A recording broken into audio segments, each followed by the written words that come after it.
Welcome. This is Astrology Insight Now. It's a weekly forecast program with astrology and a guided meditation activation to help you make the most of your week and to heighten confidence for daily life. It's run by Pamela Cuccinell, that's me, the astrologer, and Susie Mazzoli, Master Healer.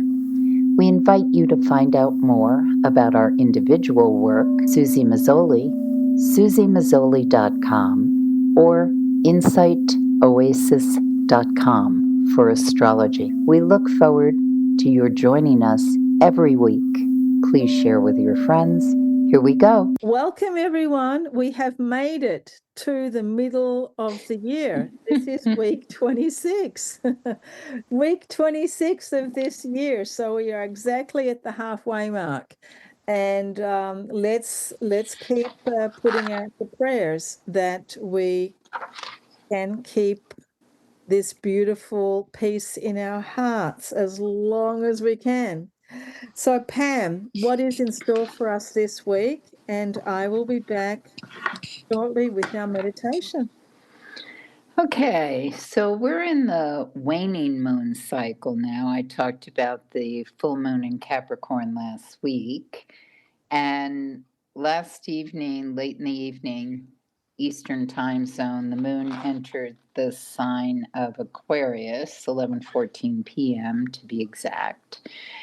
And it's in Aquarius for the first couple of days of the week. Now, when the moon is in the sign of Aquarius, the people who have the thrive time with it are people who are very comfortable with air energy. So that's communicators and people with strong Libra, Gemini, Aquarius, to some degree the fire signs, Aries, Sag, and Leo. And the thing to mention about this particular placement as the moon is moving through the sky is there's a few things. In the first place, we want to remember that Pluto is in Aquarius now. It is retrograde, but it's still in Aquarius. And so this, when the moon enters the sign of Aquarius, we may be experiencing some revelations, disruptions, things that feel like, where did that come from? I don't want to see that now. Why is we're feeling the upheaval of irrevocable transformation. That's just the reality. So people who are born early degrees of the fixed signs, Aquarius, Leo, Scorpio, or Taurus, you are undergoing a Pluto transit, and it takes time to unfold. You will want to look at where Pluto is traveling in your horoscope, because that's going to show the area of life that is going through that that upheaval, that transformation. And when the moon is in the sign of Aquarius at this point in time, stuff is just going to be erupting. We will see things in the news. Things are people will say things. You respond or react to things in different ways if you're going through this transit of Pluto. But with the moon in the sign of Aquarius, it's as though it heightens up the awareness that many of us will have about this going on, whether we are feeling a specific transit or not.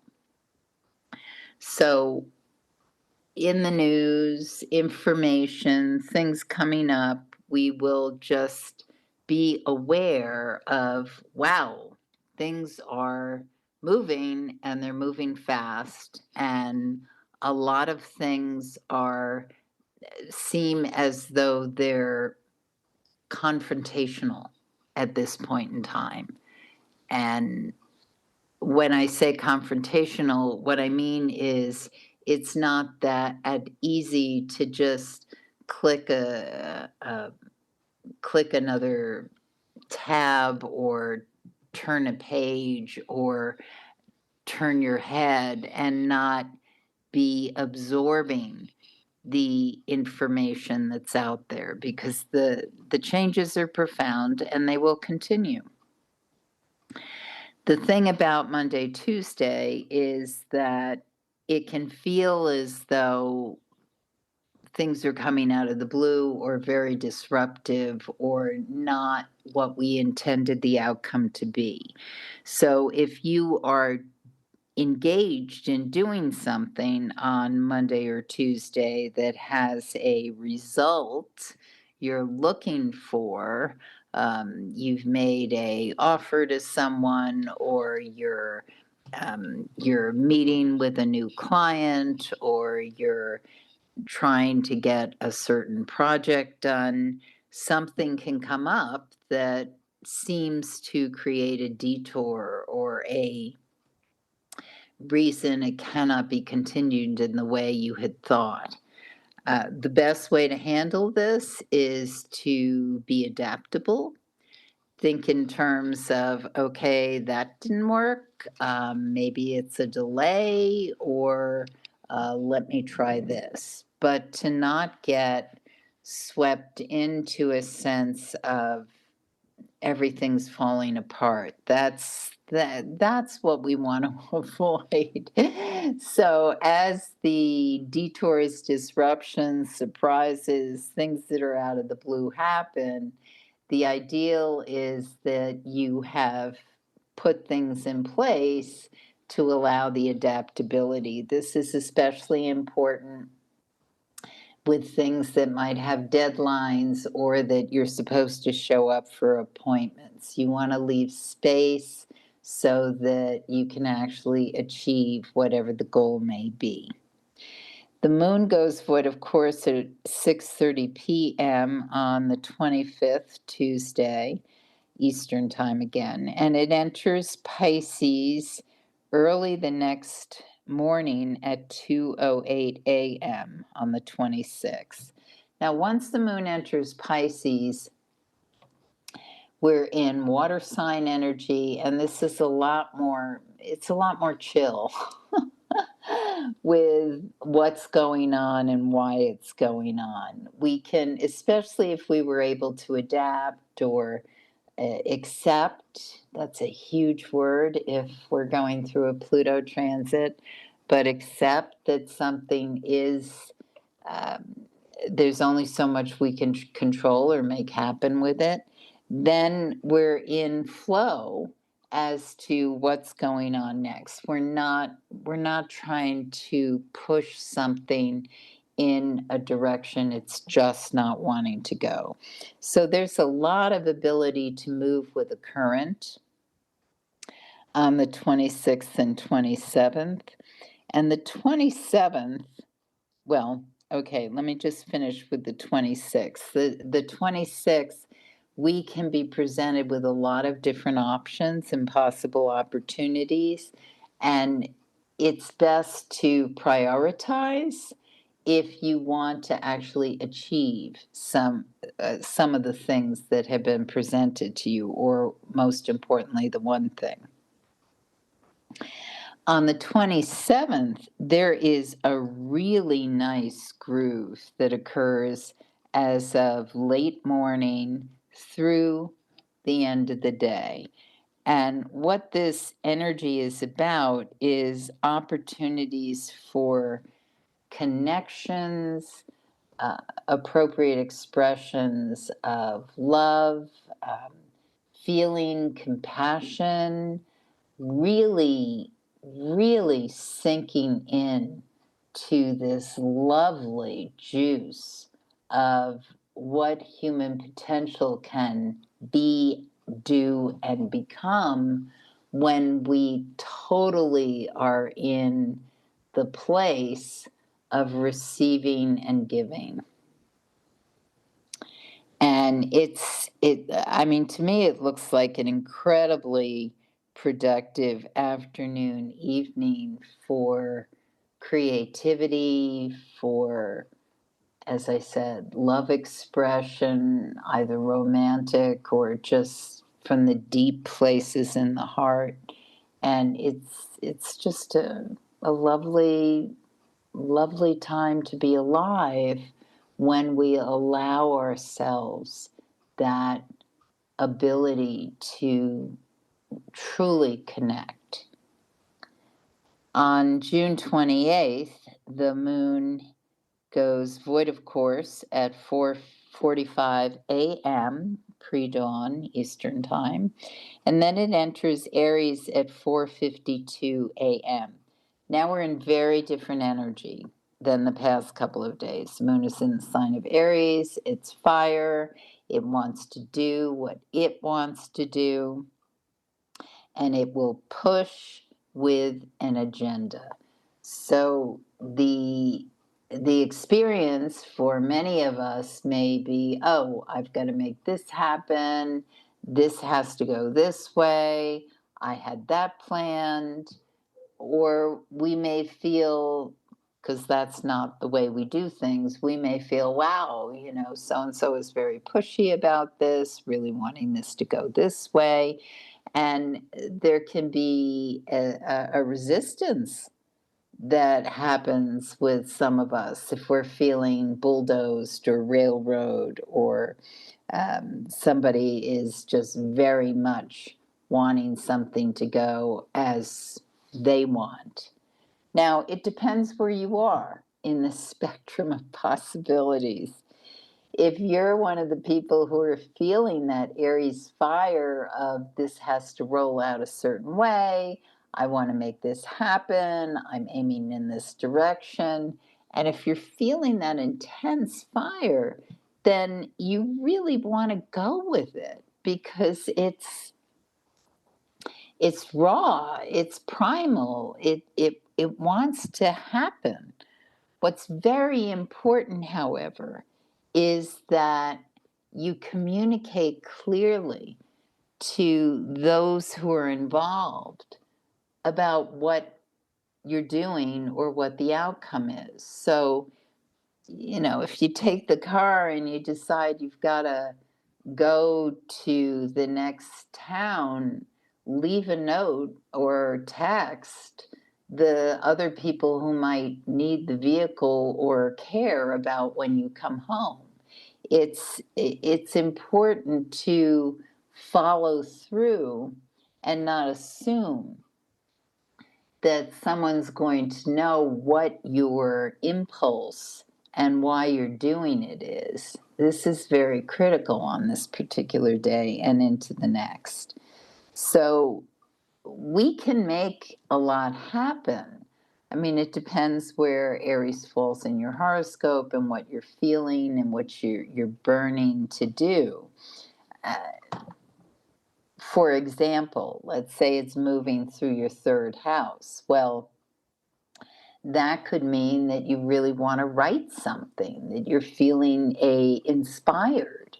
Or it could be that you've got to get a note out to someone who it's really important to inform of something. Or as I said earlier, you might want to get in the car or hop on your bike and do something very physical or adventurous because you just feel the need to go. But whatever it is, you want to follow through with, okay, cause and effect. I'm doing this.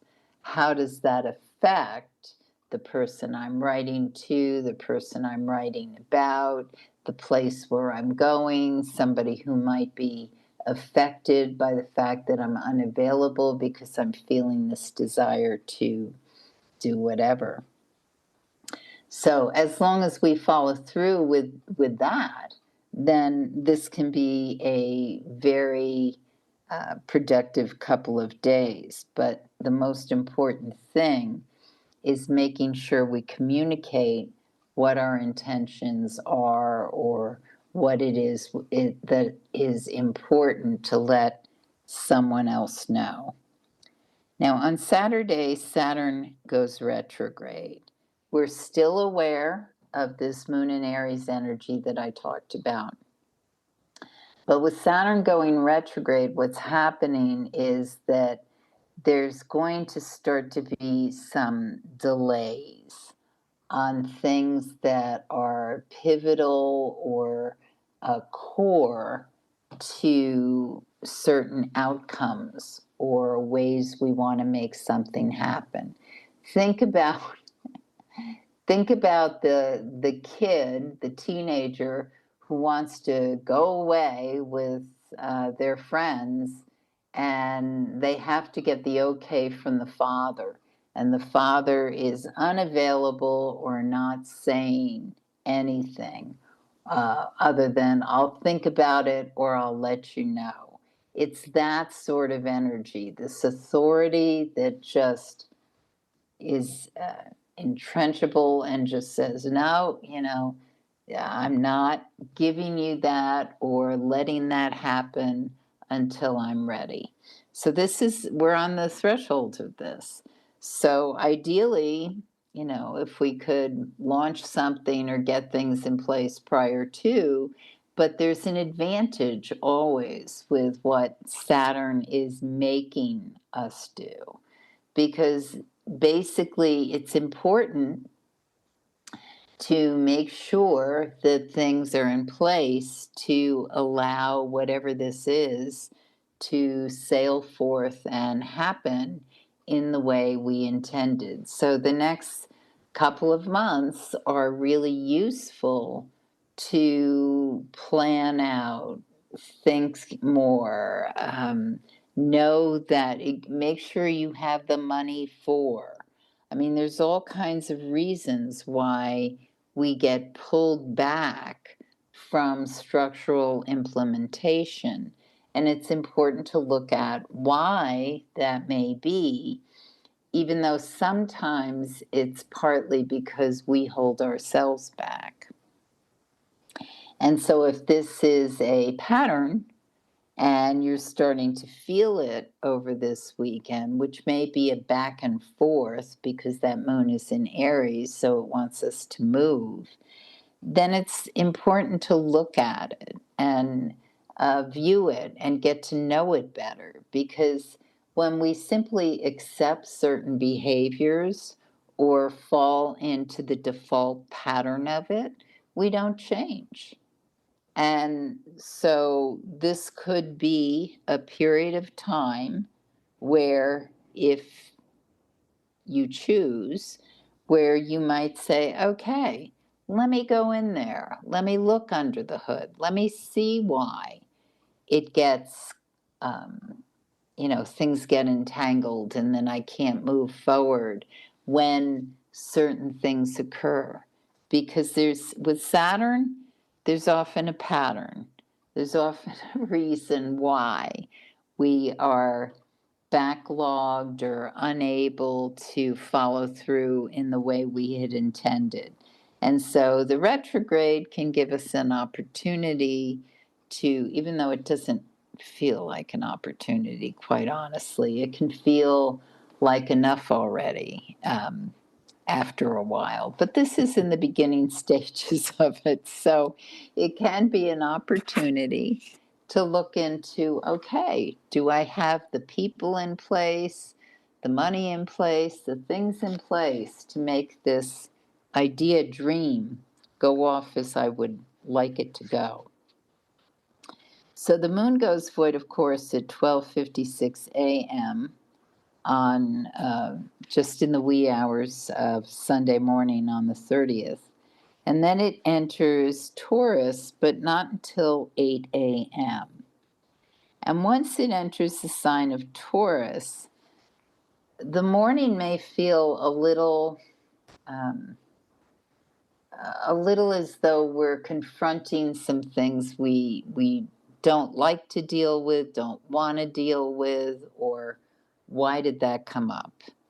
And if that's our experience, it's because we want to look at what is in our way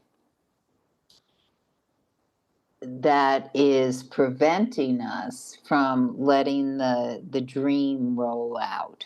What is in our way? And it could just be a simple thing like, oh, I'm intending to uh, take this mass transit to the beach, or and we didn't plan it right or look at all the schedule, or we missed something. And then it's okay, so how can I still make this happen and salvage and look at what's possible? And hopefully that particular incident won't happen to you because you've listened to this. So you will look at the schedule and plan things if a train gets delayed or something like that. But the important thing is to consider how you are able to roll out or make happen whatever that big vision dream may be. And you don't have to have the absolute plan, but it is really valuable to look at what's in your way. And you may not be able to push it out of the way right away, but recognizing what it is can bring you to the strategy of seeing how you might be able to bypass this or move through it. So the other thing to mention about Sunday is once we get past that late morning um, consideration, then we're in really nice juice for a lovely afternoon, evening of imagining, inventing, enjoying nature, music, the arts, dreams. And now I turn it over to Susie. Okay, off we go. And then all of my dogs start barking. Oh, I don't even hear them. Oh, good. Okay. Oh, I hear them, but one of the things about meditation is I learned how to meditate in the Ansonia Hotel on the Upper West Side with the fire engines and the police stations and the people practicing opera. So, a I couple didn't of know. dogs Pam, I used to work there. at the Ansonia Hotel, Yes, not yes. at I used to Plato's see Retreat. private clients there for healing sessions. Oh, Back okay. in, back in, it would have been around 1999, 2000. Oh, no, no, no. I was long gone by then. Okay. No, this was the 80s, the 1980s. Wow. Yeah. How Yeah. funny that is that we were both there Oh, it's an amazing with place. the I know opera now it's a singers and the luxury. trombone players. Yeah, no, Yeah. but it was a really, I don't know if they've kept any of that, but it was, yeah, it was a wonderful resource for people to live who were in the performing arts. But I think Yeah. they turned it over to luxury condos. I'm not sure. Of course. Of course. Okay. Okay. So let's go into our meditation and listening to those words from our wise and wonderful Pam, letting us know what to be aware of this week. So be aware of the derailments and the confrontations, and that we can notice them, but we stay on our path or stay in our lane, so to speak. Okay, so let's start our meditation. Oh, few deeper breaths. Feel ourselves settling into the seat, settling into ourselves, and knowing that this little short period that we do of contemplation, of meditation, it's always about looking at things perhaps a little bit deeper, a little bit differently, a little bit more from a other perspective even sometimes. And as we do that, just feeling that peace and calm come over us, that peace and calm as we settle in. And when we know that there might be a bumpy road ahead of us, like if we're driving a car and the road gets bumpy, we tend to contract. We tend to hold ourselves. The muscles clench up and we hold ourselves. That is our very normal physical reaction to a bumpy road. It's our normal physical reaction to fear, to pain, is to clench up and hold tight.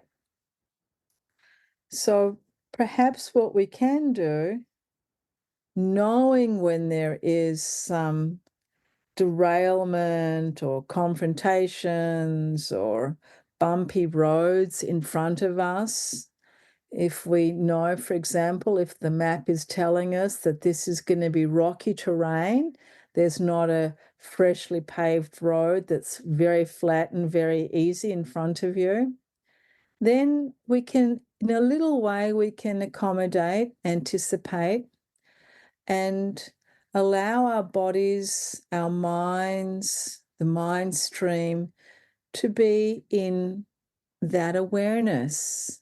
And one of the things that we can do is to move in the opposite direction of contraction, the opposite direction of tightness, the opposite direction of fear or of protection, and move instead into softness.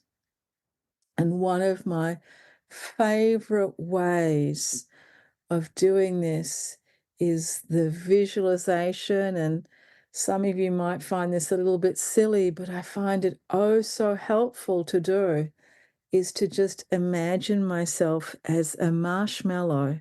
And I call this my marshmallow meditation. And it's where I just visualize myself as this sweet, big blob of puffy, white softness. If you have any problems with marshmallows, you can move perhaps to the cloud, to visualizing yourself as a cloud. But just for a few moments, allow that humor, allow that silliness to just come into your meditation, perhaps just allowing the sweetness of a great big sugary marshmallow. Allow it to soften you. We don't always have to be so serious. And it is our seriousness that usually becomes derailed. It's when we're very serious about something that we can be confronted.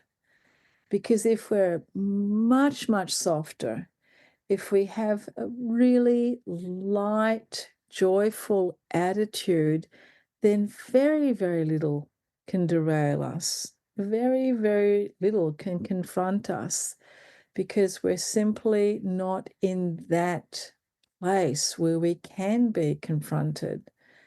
We're on a different frequency. We're in a different car. We're on a different highway. So let's think about that a little bit of what can I soften? How can I soften?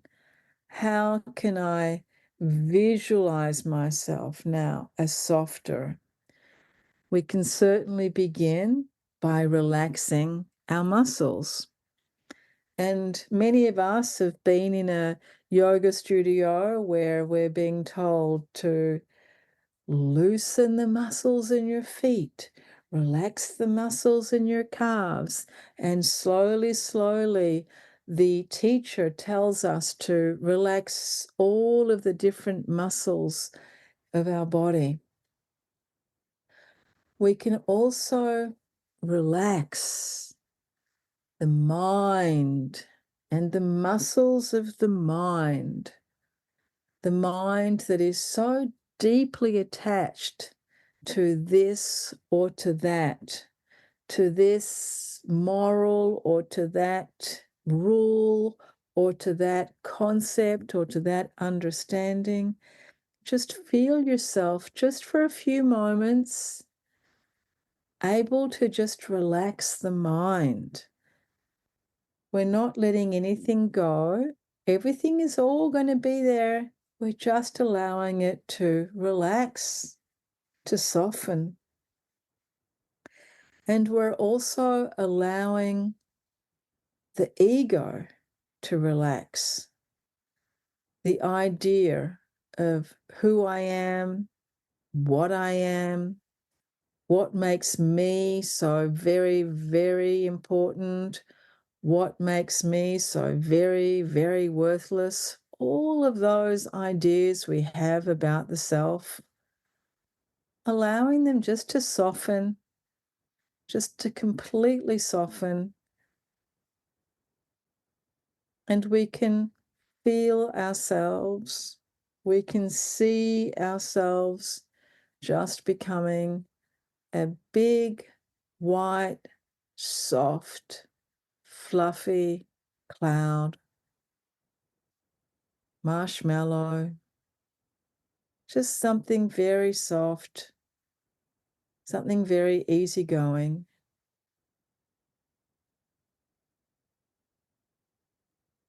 And as we're taking a few breaths, just allowing our body to calibrate in that place of softness, recognizing that we can do it and that it's very comfortable to be in this place. It's very easy to be in this place. And in this place, things can happen. We can be derailed. We can be confronted. We can notice all of these things. We can have awareness of all of these things. But we can also stay in our soft, loving kindness state.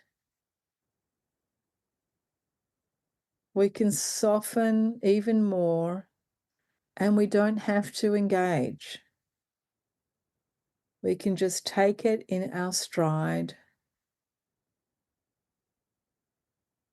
We can adapt. We can change gently. We can change fast if needed.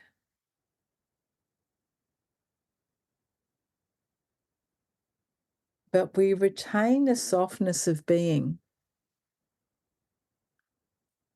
The softness of being that understands that there are derailments, there are confrontations, there is suffering, there is change, that all of this can be happening. And it is within our command, within our choice, within our mind stream to retain this softness of attitude towards ourselves and towards others and towards the world all around us.